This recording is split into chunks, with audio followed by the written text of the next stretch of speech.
to party. Who it up, she baby. I won't tell nobody. 내가 널 지켜줄게 however you want it, my baby.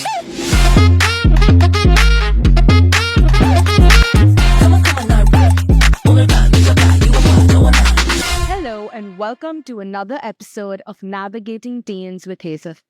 Let's be real. You've probably Googled your skin issues more than you have ChatGPT'd your homework. It could be pimples, hair fall. Well, we've all done it. Let's be honest. Anyway, here we have an expert who's here to tell us what's true and what's just, well, hype. Introducing Dr. Vibha Murarka, a highly experienced and passionate board-certified dermatologist with over 15 years of experience in skin, hair, and confidence. She's the founder of Believe Health and Skin Clinic, where science meets skincare and lasers do a lot more than just look cool. From helping teens tackle breakouts and dandruff to treating babies, seniors, and celebs alike, Dr. Vibha is the go-to expert when your skin's stressing out or your scalp's acting shady. So if you're ready for some no-nonsense, science-backed skin and hair advice that actually makes sense, stay tuned because Dr. Vibha is in the house. Hello, Dr. Vibha. Hi, Hazel. So let's get to the first question without any deal. So do you think teens actually need a skincare routine? Or is it just like a trend that everyone's hopping on? So teens do need a skincare routine because teens go through a lot of changes on their skin thanks to hormonal changes which occur at this time. A lot of oil production, breakouts, blackheads, etc. are seen on teenage skin. So a simple skincare routine which can help us control oil, prevent acne, develop good skin habits right from the start, and sun protection. We can always start with a gentle cleanser, a lightweight moisturizer, and a non-comedogenic sunscreen. That's all they need. No need of elaborate 10-step routines. Just this basic 3-step routine is more than enough. So teens should avoid following trends blindly, using of retinol on a daily basis, because these products are meant for mature skin, not for sensitive skin. It can cause irritation, burning in the long run. If they are keen on using such products, definitely they should consult a dermatologist. Okay, so since we are talking about skincare routines, do you think boys and girls need different skincare routines? Personally, I feel that the skincare routine does not depend on the gender, but you never know. So skin care does not care about gender. All we need is to know is whether the patient is acne prone, has dry skin, has sensitive skin, or oily skin. So yes, whether you're a girl or a boy or any other gender identity in between, you can absolutely share the same skin products provided your skin is the same type. That's cool. So I have extremely oily skin. So people tell me to avoid moisturizers completely. And I'm so confused. Like, my skin feels like a science experiment. I'm not even lying. So do I moisturize or not? Do I exfoliate? I'm a bit lost. So oily skin does not mean moisturize. If an oily skin individual skips moisturizer, the face will produce more oil to compensate for the hydration bit. So yes, we can use lightweight, non-comedogenic gel-based moisturizers, but moisturizers are essential. All right. So building on that, should one exfoliate every week? Exfoliation absolutely depends on skin type. Some people need to exfoliate once a week. Some people can even exfoliate 2 to 3 times a week. And people with sensitive skin need an altogether different, gentler approach. So yes, listen to your skin, not just your calendar. So my next question is based on sunscreen. So let's be honest. It is sunscreen. So I thought you only apply it when you're going out under the sun.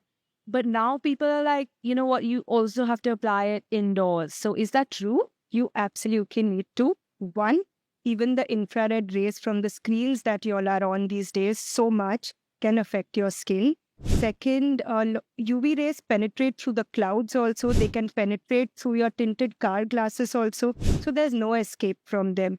These UV rays spoil your skin barrier and can also accelerate aging. Thus, you need sunscreen. Whenever there's daylight, it's a complete non-negotiable. So, my next question is probably the question on every teen's mind. Say one teen is going for a date. What should he or she do to get a quick radiant glow? Okay, so this is a question asked to me by so many. A quick fix for a quick glow. So what you can do is use a gentle exfoliator to rinse your face. And I mean gentle, not one of those harsh scrubby ones. Second, you can dip your face in ice cold water for around 10 to 20 seconds, or use a chilled jade roller for that nice, tight, rosy look. And if it's a day function, you can use a light tinted SPF, a glow boosting moisturizer, and you're good to go. Building onto that question, say someone gets a huge pimple on their nose or cheek before going on a date. What should they do? You should just go ahead with it. Remember, the pimple is not. You are the star of the date. So you can just maybe at the max change the setting from a daylight setting. You can choose a cute, cozy candlelight setting. So the glow will do its thing and also dim your pimple. Remember, confidence speaks way more than clear skin. So the date should not get cancelled. Not at all. I hear you loud and clear. If he's real, he's going to just look at your vibe, not your zit, for sure. Okay, moving on to the concept of hair removal. See, I'm over this entire waxing ordeal. All I do is sit in that chair and grit my teeth. So when can I start laser? So lasers can be started when the hair is there, when there's enough hair which can be lasered, and around 2 to 3 years after the girl gets her first period. So that's when the hormones get balanced. They can begin their lasers a little earlier, but then you never know how many sessions you will need. So yes, say around 2 to 3 years post your first period would be a good time to begin the laser for hair removal. See, I would love doing laser while I binge watching my favorite Netflix TV show, but then I wonder, is that really safe? Safe-ish, not really. One, those lasers will not be as powerful as the ones which we use at the clinic. So the process will not be as effective. You will not get the desired result. Second, if the laser is not set to your skin tone, it can cause burns, dark spots, marks, etc. So you can really leave that to a professional. I don't think a teen should get into lasering their own self. All right. Coming to boys, what do you think is the best option for them considering hair removal only? Waxing, shaving, or laser? Okay, coming to hair removal for boys, one, shaving, most commonly done. Quick, cheap, but the hair grows back equally fast. Second, coming to waxing, doable. Hair will grow a little later, but imagine waxing those thick hair. Oops, I think it'll be really painful. Yes, they can opt for laser. It would be a more doable long-term solution for boys.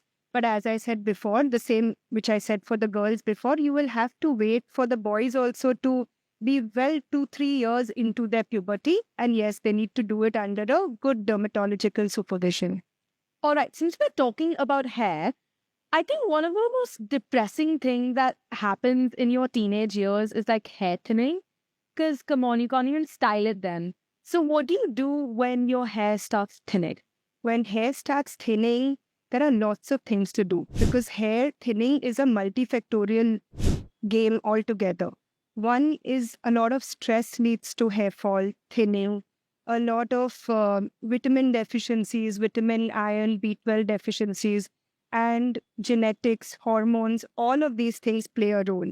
Yes, even tight styling and product buildup in the scalp leads to hair fall and hair thinning. One, you will need to identify the cause of hair thinning, whether it is stress, whether it is poor diet, poor sleep, poor lifestyle, and you will need to work upon it accordingly.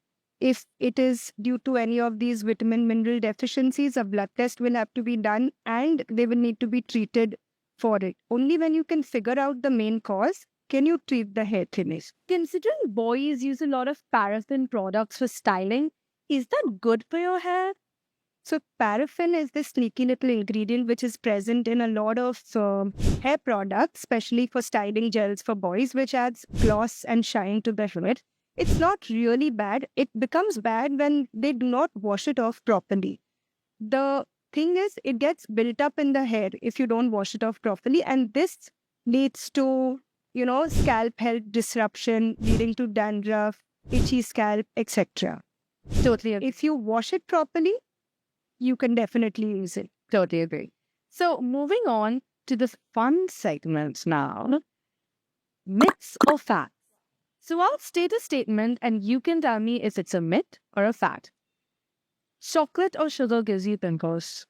This is a fact. It's a semi-sweet fact. So basically, chocolates will not directly cause acne, but any high glycemic index foods like chocolates, pastries, pizzas, pastas, etc. will lead to insulin spike, which basically leads to inflammation, increased oil production, which can lead to acne. Thereby, maybe one bar of chocolate will not cause acne, but prolonged eating of lots, indulging in a lot of chocolates, sweets, etc., will show up on your face in the long run.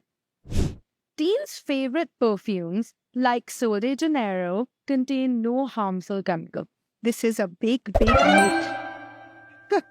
So basically, all these fragrances, whatever they may be, even the fanciest of perfumes all over the world, you will have these fragrance chemicals in it. So while they may smell really good, they are not made for sensitive areas of your skin like the underarms where the skin is very thin. This might lead to rashes and even pigmentation in the long run.